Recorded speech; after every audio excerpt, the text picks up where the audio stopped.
দারুণ মজার, মুখে দিলেই মিলিয়ে যাওয়ার মতো চারটি ভিন্ন স্বাদের ডেজার্ট রেসিপি আজকে আপনাদের সাথে শেয়ার করব। আসসালামু আলাইকুম। আমি আজকে আপনাদের করে দেখাবো তরমুজের জুস দিয়ে তৈরি সেরা স্বাদের চারটি ভিন্ন ধরনের ডেজার্ট রেসিপি।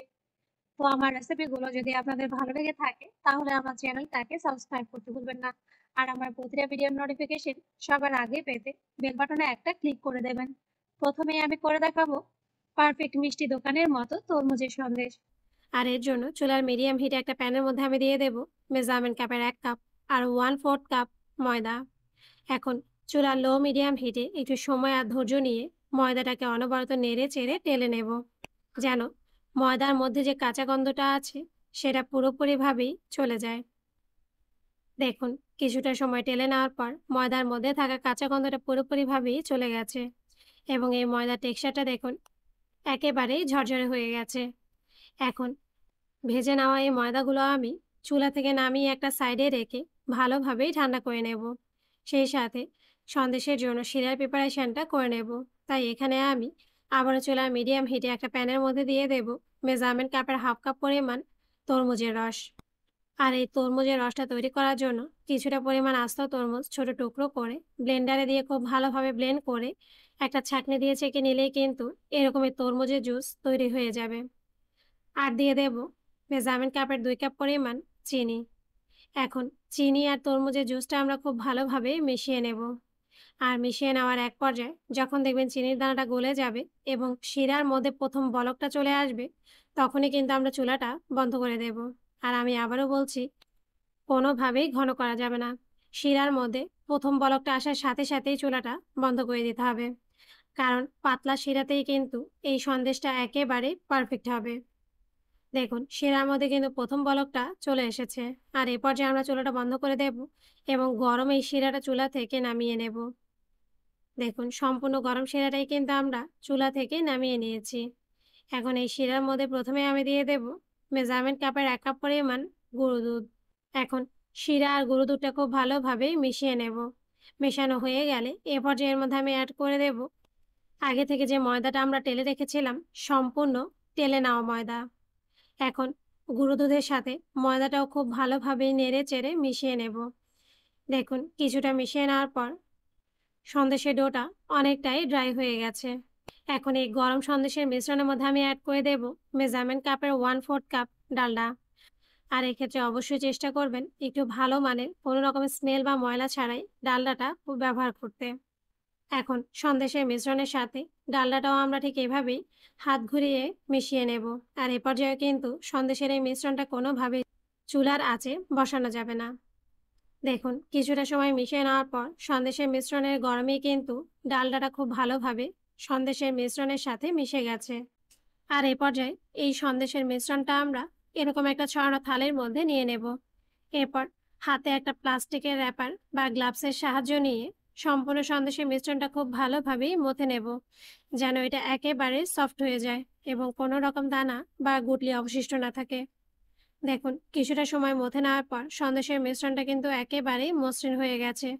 আর এ পর্যায়ে এই মিশ্রণটা যেন কোনোভাবেই শক্ত না হয়ে যায়, তাই এখানে একটা বাটির মধ্যে এরকম একটা প্লাস্টিকের র্যাপার দিয়ে সম্পূর্ণ সন্দেশের মিশ্রণটাই নিয়ে নেব। এরপর এই মিশ্রণটা দিয়েই কিন্তু আমরা সন্দেশগুলো তৈরি করে নেব। তাই এখান থেকে এরকম বড় মুঠে 1 মুঠ সন্দেশের মিশ্রণ নিয়ে আবারও প্লাস্টিকের র্যাপারটা খুব ভালোভাবে মুড়িয়ে রেখে দেব। না হয় বাতাস লাগার সাথে সাথেই কিন্তু সন্দেশের মিশ্রণটা শক্ত হতে মানে জমতে শুরু করবে। এখন এই সন্দেশের মিশ্রণটা আমরা হাত দিয়ে ঠিক এভাবেই একটু দলা পাকিয়ে নেব। এরপর 2 হাতের তালু দিয়ে সন্দেশের মিশ্রণটা ঠিক এভাবেই একটু মসৃণ করে এরকমই গোল একটা বলের শেপ দিয়ে নেব। এখন কিন্তু সন্দেশটা তৈরি করে নেওয়ার পালা। আর এর জন্য এখানে আমি এরকম একটা প্লাস্টিকের মাছ শেপের সন্দেশের ছাঁচ নিয়ে নিয়েছি। এখন এই ছাঁচটা দিয়েই কিন্তু আমরা আজকে সবগুলো সন্দেশই তৈরি করে নেব। তবে তার আগে ছাঁচের মধ্যে কিন্তু আমি সামান্য পরিমাণ একটু ঘি খুব ভালোভাবে একটা ব্রাশ দিয়ে লাগিয়ে নিয়েছি, যেন সন্দেশের মিশ্রণটা কোনোভাবেই ছাঁচের মধ্যে ভেজে না যায়। এখন সন্দেশের বলটা আমরা ছাঁচের উপরে রেখে হালকা হাতে প্রেস করে সম্পূর্ণ ছাঁচের সমান করে ছড়িয়ে নেব। এরপর ওপর থেকে আবার ছাঁচটা দিয়ে হালকা হাতে প্রেস করে এক পাশ থেকে সন্দেশটা ছাঁচ থেকে বের করে নিলেই কিন্তু তৈরি হয়ে যাবে মাছ শেপের একটা তরমুজের সন্দেশ। আর এই সন্দেশটা দেখতে কতটা পারফেক্ট হয়েছে সেটা নিশ্চয়ই আপনারা ভিডিওটা দেখেই বুঝতে পারছেন। এখন আপনাদের বোঝার সুবিধার্থে আরও একটা সন্দেশ আপনাদের তৈরি করে দেখাবো। এর জন্য আবারও কিছুটা সন্দেশের মিশ্রণ নিয়ে হাত দিয়ে ঠিক এভাবে একটু দলা পাকিয়ে গোল একটা বলের শেপ দিয়ে নেব। এরপর সেই বলটা ঘি মাখানো ছাঁচের ওপরে হালকা হাতে প্রেস করে বসিয়ে নেব। এরপর আরও একটা ছাঁচ দিয়ে মাছের একটা শেপ দিয়ে নেব। এরপর সন্দেশটাকে ছাঁচ থেকে বের করে নিলেই কিন্তু আরও একটা তরমুজের সন্দেশ তৈরি হয়ে যাবে। এখন সেম ভাবে বাকি সবগুলো সন্দেশও আমরা তৈরি করে নেব। করে নেওয়া হয়ে গেছে। এখন এই সন্দেশগুলো ঠিক এই অবস্থায় আমরা থালিতে রেখে শুকিয়ে নেব 3 থেকে 4 ঘন্টার জন্য নর্মাল ফ্যানের বাতাসে। তবে সবচেয়ে ভালো হয় যদি সারা রাতের জন্য ফ্যানের বাতাসে সন্দেশগুলো রেখে দেন, তাহলে কিন্তু এগুলো খুব ভালোভাবেই জমে যাবে। দেখুন, সারা রাত ফ্যানের বাতাসে শুকিয়ে নেওয়ার পর মাশাআল্লাহ করে তৈরি হয়ে গেছে পারফেক্ট স্বাদের মিষ্টি দোকানের মতো তরমুজের সন্দেশ। আর আপনারা কিন্তু এই সন্দেশগুলো তৈরি করে যে কোনো এয়ারটাইট বক্সে ঢুকিয়ে সর্বোচ্চ 1 মাস পর্যন্ত সংরক্ষণ করে খেতে পারবেন, কোনো রকম ফ্রিজে রাখার ঝামেলা ছাড়াই। এখন আমি আপনাদের করে দেখাবো কোনো রকম ডিম, জেলোটিন বা আগার আগার পাউডার ছাড়াই ভীষণ মজার তরমুজের পুডিং। আর এর জন্য এখানে আমি এরকম বড় সাইজের 3 টুকরো তরমুজ নিয়ে নিয়েছি। এখন 1 টুকরো তরমুজ নিয়ে প্রথমেই আমরা তরমুজের খোসা থেকে তরমুজটাকে ঠিক এভাবেই আলাদা করে নেব। এরপর তরমুজের পিসটা ঠিক এভাবেই স্লাইস করে ছোট টুকরো করে নেব। আর এই পুডিংয়ের জন্য তরমুজটা যত পাকা হবে ততই কিন্তু পুডিংয়ের স্বাদ আর কালারটা ভালো আসবে। তাই অবশ্যই চেষ্টা করবেন তরমুজটা যেন টুকটুকে লাল আর পাকা হয়। দেখুন, সম্পূর্ণ তরমুজটাই আমি ছোট টুকরো করে কেটে নিয়েছি। এখন আঙুলের মাথা দিয়ে তরমুজ থেকে বিচিগুলো আলাদা করে নেব, কারণ আমরা কিন্তু পুডিংটা তৈরি করার জন্য তরমুজের রসটা ছেঁকে নেব না, ব্লেন্ড করার পর সরাসরি পুডিংয়ের জন্য নিয়ে নেব। তাই অবশ্যই খেয়াল রাখতে হবে তরমুজের গায়ে যেন কোনো রকম বিচি অবশিষ্ট না থাকে। দেখুন, তরমুজ থেকে সম্পূর্ণ বিচিটাই আমি আলাদা করে নিয়েছি। দেখুন, সম্পূর্ণ তরমুজের টুকরোগুলোই পুডিংয়ের জন্য তৈরি করে নেওয়া হয়ে গেছে। এখন কিন্তু এগুলো ব্লেন্ড করে নেওয়ার পালা। আর এর জন্য এখানে আমি একটা ব্লেন্ডার জগ নিয়ে নিয়েছি। এখন এই জগের মধ্যে অর্ধেকটা পরিমাণ তরমুজের টুকরো দিয়ে দেব এবং খুব ভালোভাবেই ব্লেন্ড করে নেব। আর ব্লেন্ড করে নেওয়ার পর দেখুন, তরমুজের জুসটা কিন্তু পুরোপুরিভাবেই তৈরি হয়ে গেছে। এখন যে পাতিলে আমরা পুডিংয়ের মিশ্রণটা তৈরি করব সেই পাতিলের মধ্যেই আমি সম্পূর্ণ তরমুজের রসটাই নিয়ে নেব। এখন সেম ভাবে বাকি তরমুজগুলো আমরা ব্লেন্ড করে নেব। আর ব্লেন্ড করে নেওয়ার পর যে রসটা তৈরি হবে সেটা দিয়েই কিন্তু আমরা পুডিংটা তৈরি করে নেব। দেখুন, সম্পূর্ণ তরমুজের রসটাই কিন্তু নিয়ে নেওয়া হয়ে গেছে।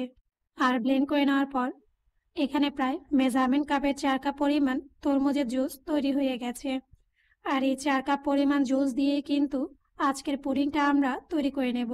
আর এর জন্য এখানে আমি চুলার মিডিয়াম হিটে তরমুজের রসটা বসিয়ে দিয়েছি। এখন একটা চামচ দিয়ে অনবরত নেড়ে চেড়ে তরমুজের এই জুসটা বলক তুলে নেব। আর এ পর্যায়ে কোনোভাবেই কিন্তু তরমুজের জুসের নাড়াচাড়াটা বন্ধ করা যাবে না। না হয় আমরা যেহেতু তরমুজের জুসটা ছেঁকে নিইনি, তাই এর ঘন মিশ্রণটা পাতিলের তলায় বেঁচে যাওয়ার সম্ভাবনা থাকে।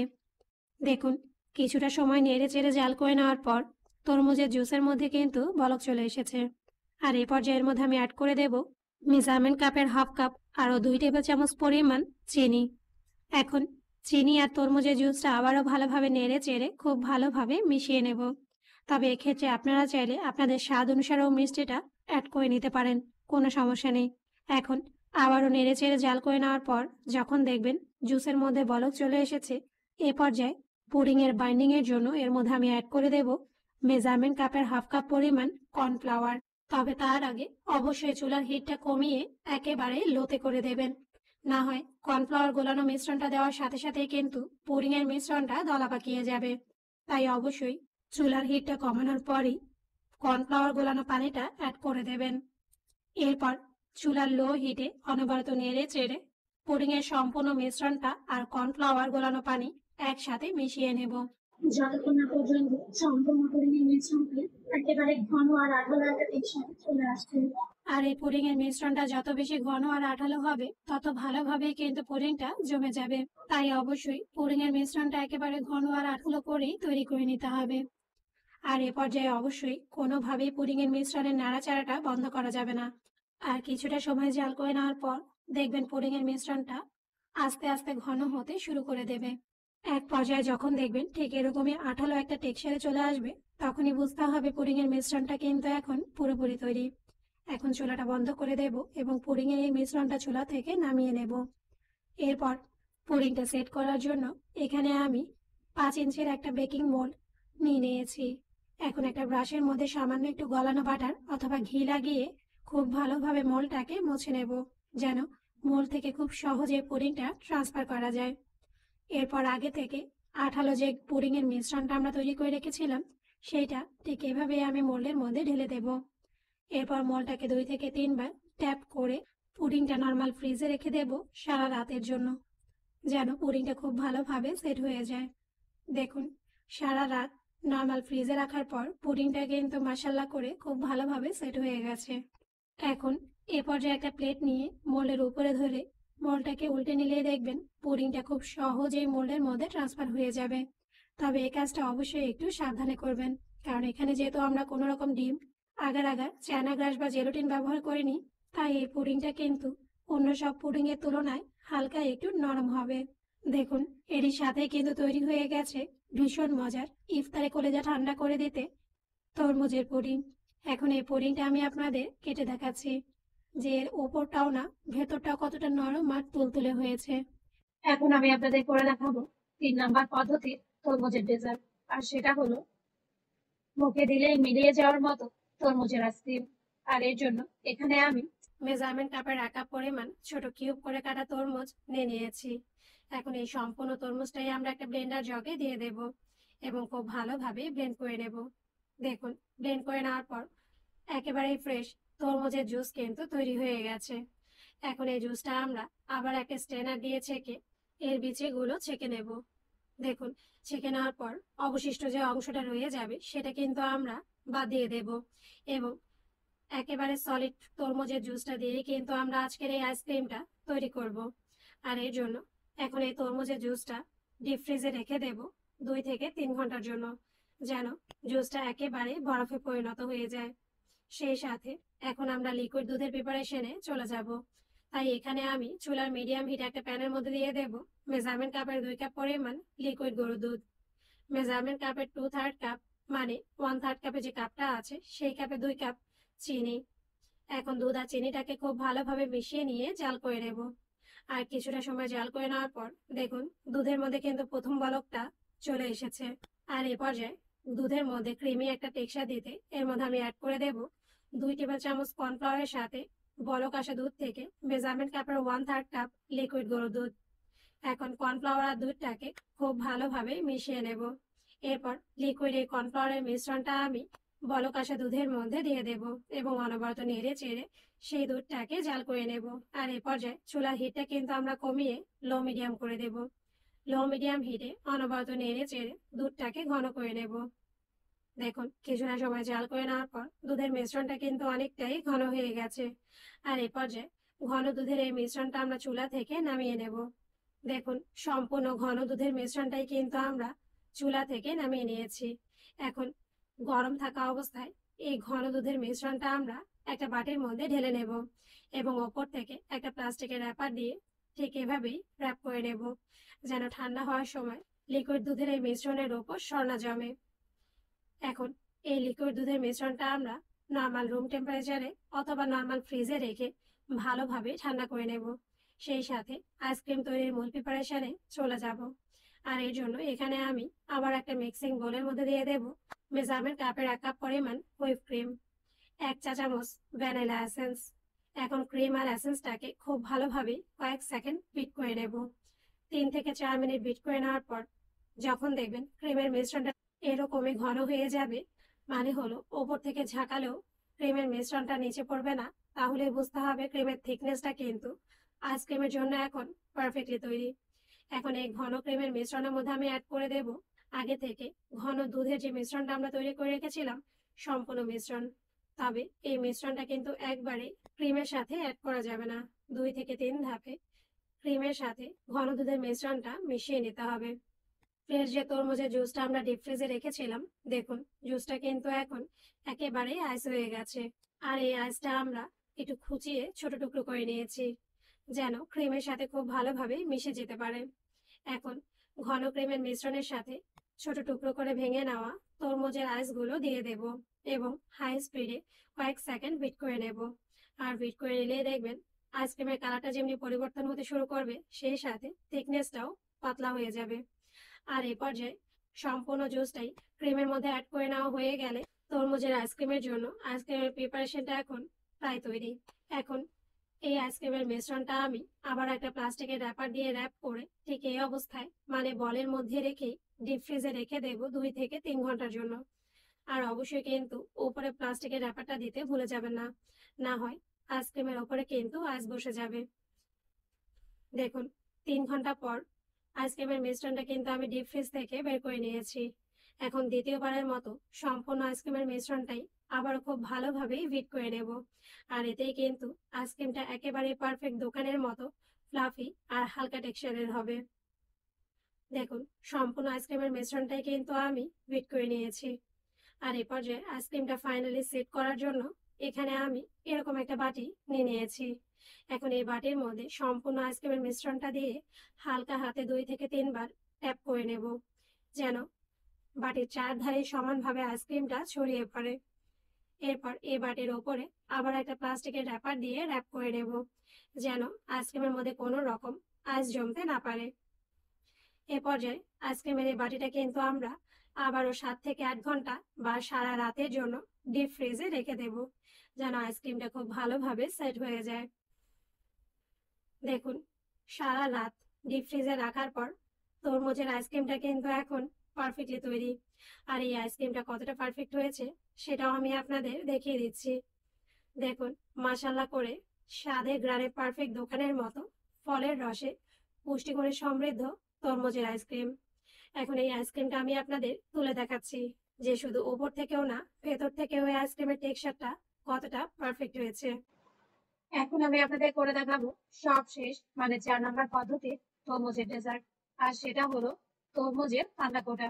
এর জন্য প্রথমেই আমরা দুধের লেয়ারের প্রিপারেশনটা করে নেব। তাই এখানে আমি চুলার মিডিয়াম হিটে একটা প্যানের মধ্যে আমি দিয়ে দেব মেজারমেন্ট কাপের 1 কাপ পরিমাণ লিকুইড গরুর দুধ, আর দিয়ে দেব মেজারমেন্ট কাপের 1/2 কাপ পরিমাণ হুইপ ক্রিম, 3 টেবিল চামচ চিনি, 1 চিমটি লবণ স্বাদের ব্যালেন্সের জন্য, 1 চা চামচ আগার আগার পাউডার। আর এই আগার আগার পাউডারটা আপনারা যে কোনো বড় শপিং মলে, মুদির দোকানে অথবা বেকিং আইটেমের দোকানগুলোতে খুব সহজেই পেয়ে যাবেন। এখন একটা হুইপ চামচ দিয়ে এই সবগুলো উপকরণ খুব ভালোভাবে একসাথে মিশিয়ে নেব, যেন দুধের মধ্যে আগার আগার পাউডারের কোনো রকম দলা বা গুটলি অবশিষ্ট না থাকে। সেই সাথে দুধ আর ক্রিমের মিশ্রণের মধ্যে ভালোভাবে একটা বলক চলে আসে। দেখুন কিছুটা সময় জাল করে নেওয়ার পর দুধ আর ক্রিমের মিশ্রণের মধ্যে কিন্তু বলক চলে এসেছে। আর এ পর্যায়ে অবশ্যই কিন্তু কোনোভাবে দুধের মিশ্রণের নাড়াচাড়াটা বন্ধ করা যাবে না, না হয় ঘন দুধের এই মিশ্রণটা পাতিলের তলায় বেঁচে যাওয়ার সম্ভাবনা থাকে। দেখুন 2 থেকে 3 মিনিট জাল করে নেওয়ার পর দুধ আর ক্রিমের মিশ্রণটা কিন্তু অনেকটাই ঘন হয়ে গেছে। আর এ পর্যায়ে দুধ আর ক্রিমের এই মিশ্রণটা চুলা থেকে নামানোর আগে এর মধ্যে আমি অ্যাড করে দেব 1/2 চা চামচ ভ্যানিলা এসেন্স। এরপর এসেন্সটাকেও খুব ভালোভাবে ঘন দুধের এই মিশ্রণের সাথে মিশিয়ে নেব। এরপর চুলাটা বন্ধ করে দেব। সেই সাথে পান্না কোটাটা সেট করার জন্য এখানে আমি এরকম রাউন্ড শেপের কিছু ডেজার্ট কাপ নিয়ে নিয়েছি। এখন একটা করে ডেজার্ট কাপ নিয়ে এরকম মাফিন মোল্ডের মধ্যে বাঁকা করে বসিয়ে দেব। এরপর আগে থেকে যে ক্রিমের মিশ্রণটা আমরা তৈরি করে রেখেছিলাম সেখান থেকে দুধ আর ক্রিমের মিশ্রণটা অর্ধেকটা পরিমাণ করে ডেজার্ট কাপটা ভরিয়ে দেব। আর এখানে আমি ঠিক যে পরিমাণটা ব্যবহার করেছি সে পরিমাণে এরকম সাইজের 4টা ডেজার্ট কাপ হবে। এখন এই ডেজার্ট কাপগুলো আমি একটা সাইডে সরিয়ে রাখবো আধা ঘন্টার জন্য। তবে আপনাদের হাতে যদি সময় কম থাকে তাহলে 15 থেকে 20 মিনিটের জন্য নর্মাল ফ্রিজে রেখে দিলেও কিন্তু দুধ আর ক্রিমের লেয়ারটা পুরোপুরিভাবেই সেট হয়ে যাবে। সেই সাথে তরমুজের লেয়ারটা তৈরি করে নেব। আর এর জন্য এখানে আমি মেজারমেন্ট কাপের 3 কাপ পরিমাণ তরমুজ ঠিক এরকমই বড় টুকরো করে কেটে নিয়েছি। আর আমি কিন্তু এখানে তরমুজটা বিচি সহ নিয়ে নিয়েছি। এখন একটা ব্লেন্ডার জগে সম্পূর্ণ তরমুজের টুকরোগুলোই দিয়ে দেব। এরপর খুব ভালোভাবে তরমুজের টুকরোগুলো ব্লেন্ড করে নেব। আর ব্লেন্ড করে নেওয়ার পর যে পাতিলে আমরা তরমুজের লেয়ারটা তৈরি করব সেই পাতিলের মধ্যে একটা স্ট্রেনার দিয়ে সম্পূর্ণ তরমুজের রসটাই ছেঁকে নেব। আর এজন্যই কিন্তু আমি তরমুজটা বিচি সহ নিয়ে নিয়েছি। আর ছেঁকে নেওয়ার পর দেখুন তরমুজের রসটা কিন্তু এখন পুরোপুরি তৈরি ডেজার্টের জন্য। এখন কিন্তু এই রসটা আমরা চুলায় বসিয়ে দেব। আর এর জন্য আবারও চুলার মিডিয়াম হিটে প্যানটা আমি বসিয়ে দিয়েছি। এখন তরমুজের রসের মিষ্টির পরিমাণটা বুঝে এর মধ্যে আমি অ্যাড করে দেব 2 টেবিল চামচ চিনি। তবে আপনারা চাইলে এখানে মিষ্টিটা আপনাদের স্বাদ অনুসারেও অ্যাড করে নিতে পারেন, কোনো সমস্যা নেই। আর দিয়ে দেব 1 চা চামচ আগার আগার পাউডার। আর এখানে আমি যে তরমুজের রসটা তৈরি করেছি সেটা মেপে নেওয়ার পর মেজারমেন্ট কাপের 1.5 কাপ পরিমাণ হয়েছে। এখন আবারও একটা হুইপ চামচ দিয়ে এই সবগুলো উপকরণ খুব ভালোভাবে নেড়ে ছেড়ে মিশিয়ে নেব এবং তরমুজের রসের মধ্যে বলক আসার জন্য অপেক্ষা করব। দেখুন কিছুটা সময় জাল করে নেওয়ার পর তরমুজের রসে কিন্তু খুব ভালোভাবে একটা বলক চলে এসেছে। আর এ পর্যায়ে আবারও 1 থেকে 2 মিনিট জাল করে রসটা একটু ঘন করে নেব। এরপর চুলাটা বন্ধ করে দেব এবং এই রসটা চুলা থেকে নামিয়ে হালকা একটু ঠান্ডা করে নেব। সেই সাথে আগে থেকে যে ডেজার্ট কাপগুলোর মধ্যে আমরা মিল্কের লেয়ারটা সেট হতে দিয়েছিলাম, দেখুন সেগুলো কিন্তু এখন ভালোভাবে সেট হয়ে গেছে। এখন কিন্তু ফাইনালি ডেজার্টটা তৈরি করে নেওয়ার পালা। আর এর জন্য আগে থেকে তরমুজের যে রসটা আমরা তৈরি করে রেখেছিলাম, দেখুন সেটা কিন্তু এখন নর্মাল রুম টেম্পারেচারেই চলে এসেছে। আর অনবরত নেড়ে চেড়ে ঠান্ডা করার কারণে কিন্তু এই রসটা জমানোর সুযোগ পায়নি। এখন ডেজার্ট কাপগুলো আমরা তরমুজের রস দিয়ে ঠিক এভাবেই ভরিয়ে দেব। আর এই সবগুলো কাজ আমি ঠিক কি করে করেছি সেটা আপনারা ভিডিওটা একটু ভালো করে দেখলেই কিন্তু খুব সহজেই বুঝতে পারবেন। এখন কিন্তু এই ডেজার্ট কাপগুলো আবারও রেস্টে রেখে দেব আধা ঘন্টার জন্য নর্মাল ফ্রিজে। দেখুন 30 মিনিট নর্মাল ফ্রিজে থাকার পর সবগুলো ডেজার্টই কিন্তু মাশাআল্লাহ করে সেট হয়ে গেছে। আর এ পর্যায়ে এই ডেজার্টগুলো যেন শুধু খেতেই না, দেখতেও ভালো লাগে, তাই এর উপরে পুদিনা পাতা দিয়ে ডেকোরেশন করে দেব। দেখুন এরই সাথেই কিন্তু তৈরি হয়ে গেছে একটু বেশি স্বাদে দেশি ফলে বিদেশি ডেজার্ট। আর চেষ্টা করবেন এই ডেজার্টটা কিন্তু ঠান্ডা ঠান্ডায় খেতে। তো আমার রেসিপিগুলো যদি আপনাদের ভালো লেগে থাকে তাহলে আমার চ্যানেলটাকে সাবস্ক্রাইব করতে ভুলবেন না। আর আমার প্রতিটা ভিডিও ফ্রেন্ডস এবং ফ্যামিলির সাথে শেয়ার করবেন। আজ এ পর্যন্তই। আল্লাহ হাফেজ।